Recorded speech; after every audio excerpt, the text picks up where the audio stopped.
안녕하십니까. 최동현 교수입니다. 오늘은 원격 강의 15주차 마지막 수업입니다. 처음에 우리가 수업을 시작할 때 3월달이죠.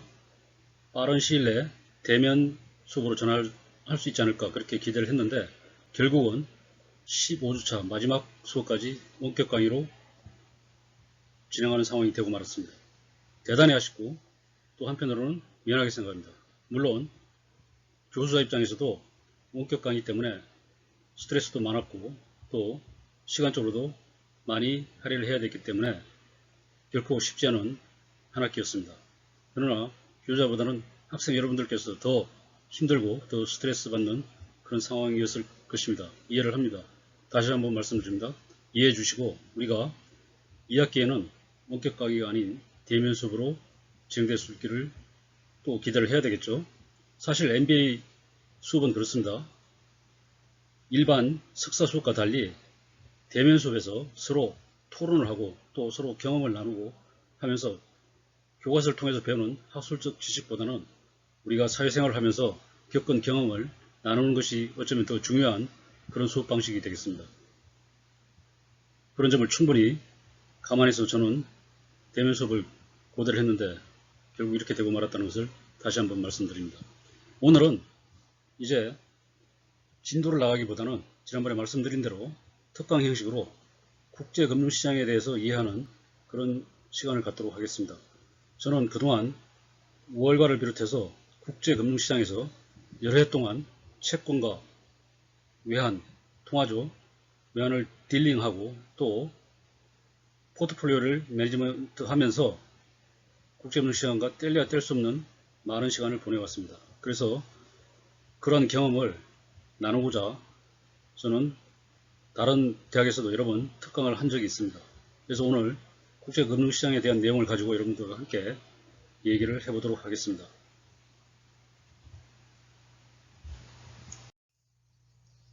우선 어떤 내용을 우리가 이 시간에 알아볼 수 있을까요? 먼저 국제금융시장에 대한 이해를 해야 되겠죠. 그리고 나서 그러면 국제금융시장에서 트레이딩은 누가 어떻게 하는지를 우리가 또 알아보는 것입니다. 그리고 실제로 트레이딩과 관련해서 어떻게 가격을 제시하고 또 어떻게 거래가 성립되고 이런 부분에 대해서 살펴보도록 하겠습니다.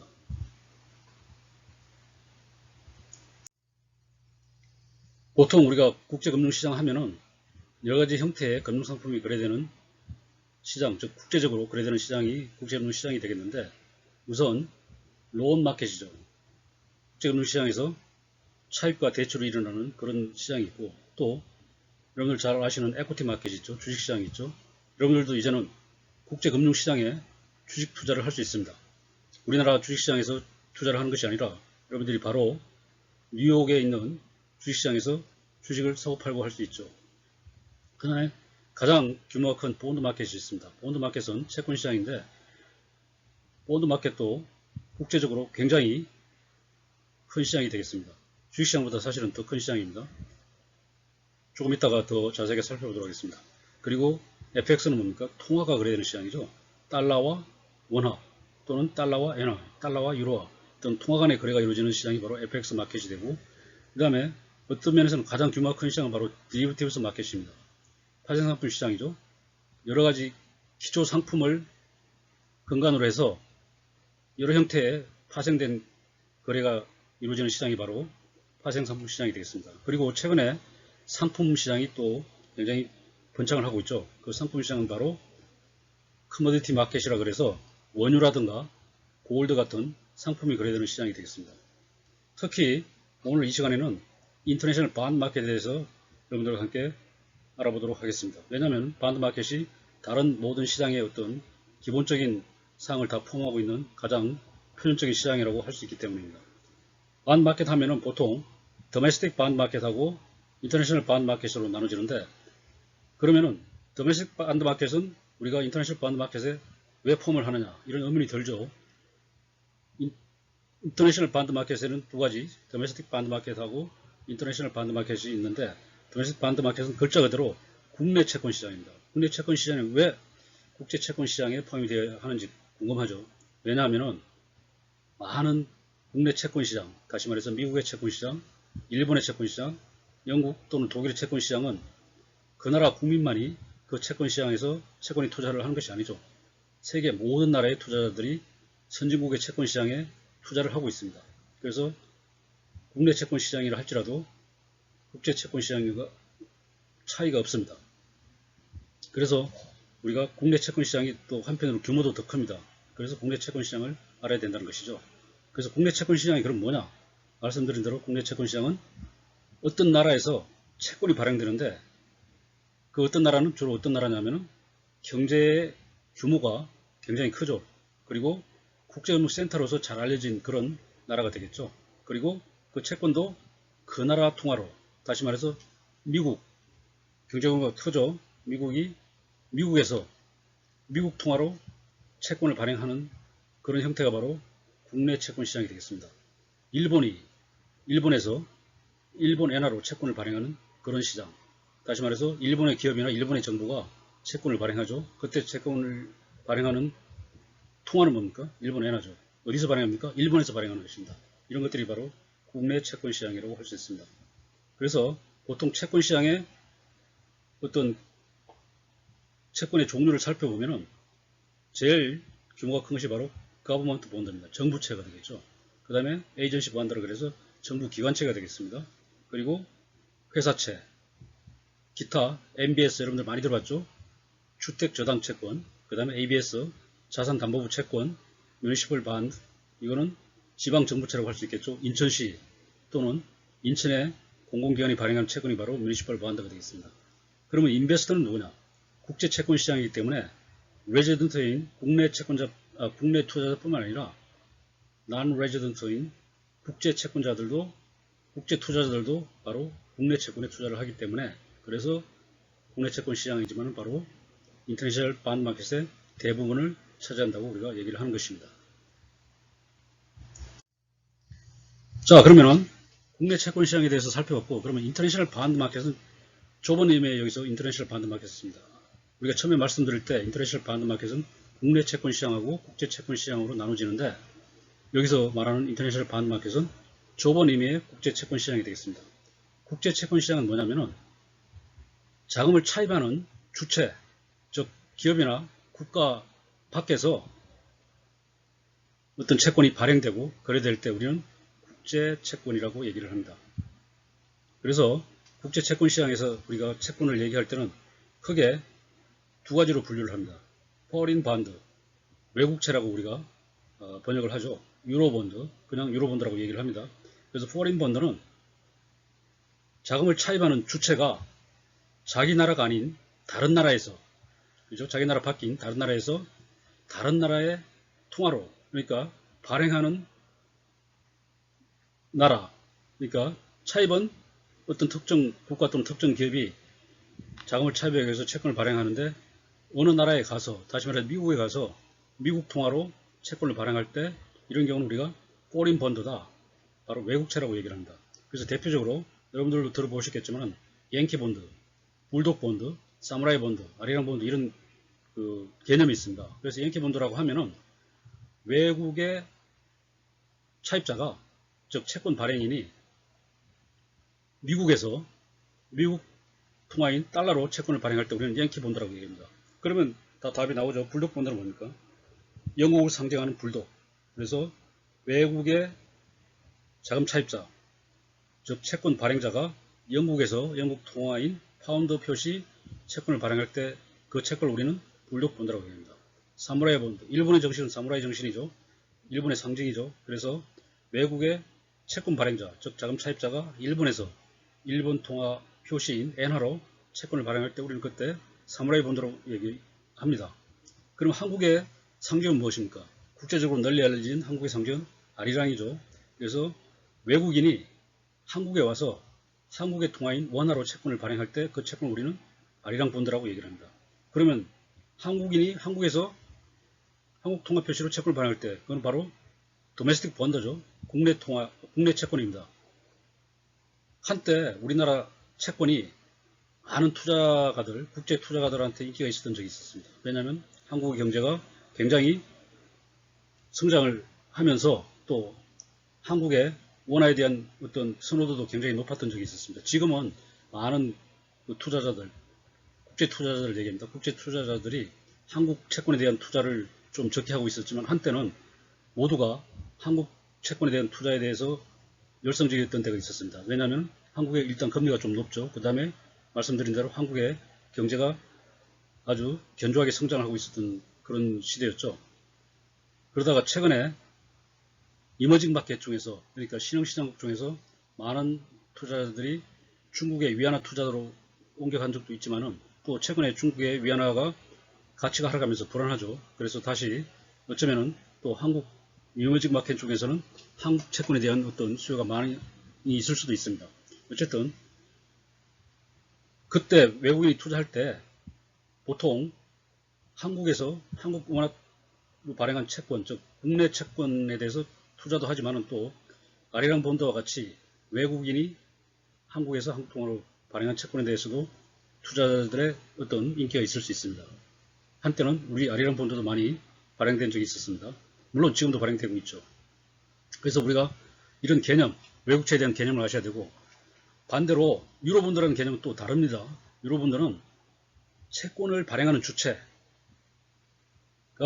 자기 나라가 아닌 다른 나라에서, 주로 미국에서 미국의 채권 발행자들, 자금을 차입하는 차입자들이 유로에 와서 유로, 그 당시에는 도이치마르크라든가 영국 파운드라든가 여러 가지 유럽 통화가 있었죠. 유럽 통화로 채권을 발행했을 때, 그러니까 차입자는 미국, 그 다음에 채권 발행국은, 발행이 되는 국가는 유럽 국가, 그 다음에 통화도 유럽 통화였습니다. 그래서 보통 우리는 유로본드라고 얘기를 하죠.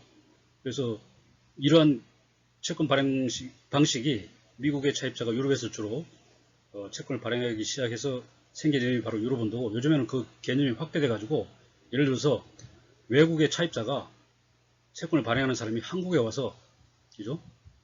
한국에 와서 한국 통화가 아닌 달러라든가 또는 한국 통화가 아닌 다른 통화로 채권을 발행할 때도 우리가 유로본드라고 얘기를 할 수 있습니다.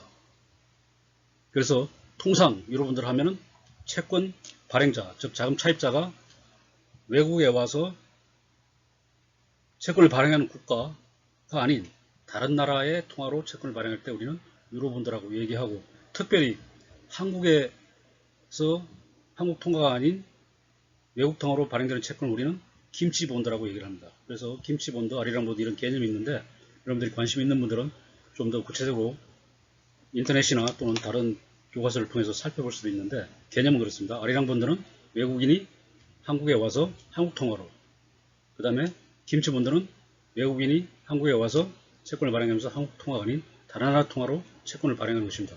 그럼 왜 외국인들이 우리나라에 와서 다른 나라 통화로 채권을 발행할까요? 또는 우리나라 통화로 채권을 발행할까요? 바로 한국에는 이미 국제채에 대한 투자자들이 많기 때문입니다. 그래서 한국의 투자자들로부터 자금을 조달하기 위해서 이러한 방식으로 채권을 발행하는 것입니다. 죄송합니다. 그리고 글로벌 본드라는 개념이 있는데, 이제는 포린 본드나 유로 본드라는 개념을 뛰어넘어서 채권 발행자가 다른 나라에 가서 어느 통화로든지, 그 나라의 통화든지 아니면 다른 나라의 통화든지 채권을 발행하는 경우가 많은데, 특히 국제기구에서 각 나라에 가서 여러 가지 통화로 채권을 발행하는 경우가 많습니다. 이런 경우는 우리가 글로벌 본드라고 얘기를 합니다. 글로벌 본드의 어떤 규모는 그렇게 크지 않지만은 이런 방식의 채권 발행이 점점 더 이제 커지겠죠. 그래서 국제 채권 시장에서 거래되는 국제 채권, 아까 조금 전에 얘기한 국내 채권 말고 국제 채권과 관련해서도 여러 가지 형태의 채권이 있습니다. 사브린 본드는 주로 정부에서 발행하는 채권, 그 다음에 코퍼레이트 본드는 기업이 발행하는 채권, 인터내셔널 오거니제이션 본드는 국제 기구가 발행하는 채권이 되겠습니다.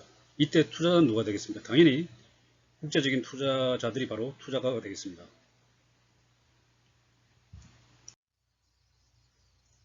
이번에는 글로벌 캐피탈 마켓이라고 하는 겁니까? 자본시장이죠. 자본시장은 크게 두 가지로 나눠집니다. 우선 캐피탈 하면은 뎃 캐피탈, 그러면 채권이 되겠습니다. 그 다음에 에퀴티 캐피탈 하면은 자본이죠. 그래서 자본을 우리가 말할 때 부채로 조달한 자본, 그 다음에 주식으로 조달한 자본을 합쳐서 우리가 캐피탈이라고 하는데, 즉 뎃 캐피탈하고 에퀴티 캐피탈로 나누고, 그걸 다 합친 것을 우리가 보통 캐피탈 마켓이라고 하고, 그러면 글로벌 세계 전체의 캐피탈 마켓 자본시장의 규모는 어느 정도로 될까요? 여기서 우리가 표를 보면은 단위가 US 달러 트릴리언입니다. 그러면은 2018년 현재 세계 자본시장 중에서 채권 시장의 규모는 약 103조 달러가 되겠습니다. 103조 달러 그러면 문득 감이 오지 않죠? 여기다 1000 이상을 곱해야 우리 돈으로 나오는 금액이 되겠죠? 그죠? 그러니까 엄청난 거죠. 제가 뉴욕에서 자산운용을 할 때 우리 돈으로 얼마를 운용했냐면은 60조 원을 운용했습니다. 저 500억 달러를 미국 뉴욕의 월스트리트에서 채권으로 주로 운영을 했습니다. 그 당시 제가 운영한 규모가 60조. 그러니까 우리 돈으로 60조인데 이건 미국 달러로 105조입니다. 그죠? 규모가 엄청나게 크죠. 물론 제가 뉴욕에서 우리나라 외화자산을 운용할 때 한국의 외환 보유액은 그 당시 약 2,500억 달러. 그 중에서 제가 운용한 것은 500억 달러를 직접 뉴욕에서 운용을 했다고 말씀드리는 것입니다. 그러면 주식은 어떻게 될까요? 주식은 약 75조가 되겠습니다. 주식시장의 어떤 크기는. 그럼 왜 이런 현상이 나타날까요? 벌써 여러분들 추측하시겠지만 채권은 누가 발행합니까? 정부나 기업이 발행을 하죠. 주식은 누가 발행합니까? 기업이 발행을 하는 것입니다. 그래서 채권 시장은 특히 정부의 발행물이 엄청나게 많습니다. 각국 정부가 다 채권 발행하죠. 그래서 여러분들 잘 아시겠지만은 각국의 부채 비율을 우리가 얘기할 때 GDP 대비 정부의 부채를 얘기하는데 그때 대개 정부가 발행한 채권을 얘기합니다.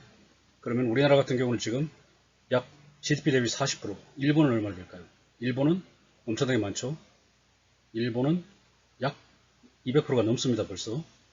미국도 90% 정도 되죠. GDP 대비. 하여튼 채권 시장의 규모가 큰 것은 각국 정부에서 정부채를 많이 발행했기 때문입니다. 한번 사이즈를 간단히 살펴볼까요? 자, 미국은 2018년 기준 어떻습니까? 약 41조 달러. 잘 보시면 여기서 일본은 얼마입니까? 일본은 12조 달러, 달러 기준으로 12조 달러치의 채권을 발행했는데 대부분 정부가 많이 발행했겠죠. 일본 같은 경우. 중국은 드라마틱합니다. 여기서 살펴보면 2008년 우리가 금융위기를 겪을 당시죠. 그때 중국의 채권 발행액은 2조 달러에 불과했는데 지금은 미국 다음으로 세계에서 가장 큰 채권 시장이 되겠습니다. 13조 가까이 달러로 채권을 발행하고 있죠. 그리고 주식으로 넘어가서 주식은 75조라고 말씀드렸는데 스틸 미국의 주식시장 규모가 가장 크죠. 금액으로 30조 달러 이상. 그리고 일본도 5.3조 달러. 중국이 많이 성장했죠. 2008년 10년 전만 하더라도 1.8조 불과했는데 지금 6.3조로 주식도 역시 중국이 세계 비중을 따져보면 미국 다음으로 많다는 것을 알 수 있고 계속 성장을 하겠죠. 중국 같은 경우는. 다음 장으로 넘어가겠습니다. 그림으로 다시 채권 시장의 어떤 사이즈를 살펴보면은 아까는 숫자로 살펴봤습니다. 조금 전에는. 이제는 퍼센티지로 살펴보면 즉 비중을 보면은 미국이 약 40%. 세계 채권 시장 중에서 미국의 채권 시장 규모가 40%가 되겠습니다. 그리고 EU 27개국 합쳐서 21%. 그 다음에 일본이 많죠. 12% 말씀드렸습니다. 그리고 이머징 마켓은 한국과 중국 등이 포함되겠는데 중국의 비중이 굉장히 크다고 조금 전에 말씀드렸습니다. 주식도 한번 살펴볼까요? 주식도 당연히 미국이 약 41% 비중을 차지하고 있죠. 세계 주식시장 중에서 미국 주식시장의 규모가. 그리고 중국이 크다고 말씀드렸죠. 그죠? 중국이 크고 일본도 약 7% 정도 비중을 차지하고 있습니다. 자, 그러면은 채권 시장의 사이즈와 관련해서 채권 타입별로 한번 살펴보면 우선 채권 시장은 두 개로 나눠진다고 그랬죠. 도메스틱 반드, 국내 채권 시장하고 파린 반드, 포린 반드죠. 국제 채권 시장으로 나누면은 국내 채권 시장이 규모가 훨씬 크다는 걸 알 수 있습니다. 그죠? 여러분들이 보시다시피 국제 채권 시장보다는 국내 채권 시장이 엄청나게 크다는 걸 알 수 있죠. 그리고 그 중에서도 정부채 비중이 크고 그 다음으로 큰 것이 파이낸셜 본드라고 해서 금융회사가 발행한 채권 두 번째로 큽니다. 비중이. 그 다음에 기업이 발행한 채권은 사실상 정부 발행분에 비해서 어떻습니까? 약 4분의 1도 안 되는 것이죠. 약 4분의 1 정도 되겠네요. 그죠? 규모가 굉장히 작습니다.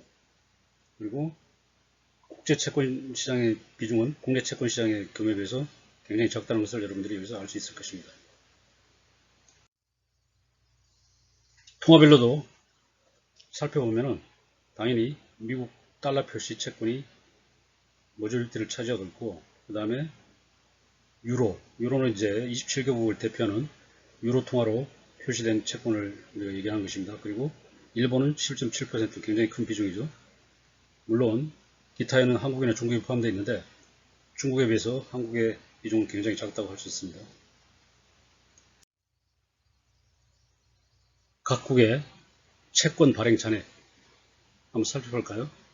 미국은 총 41조 달러의 채권 발행 잔액입니다. 다시 말해서 현재 만기가 되지 않고 살아있는 채권이 되겠죠.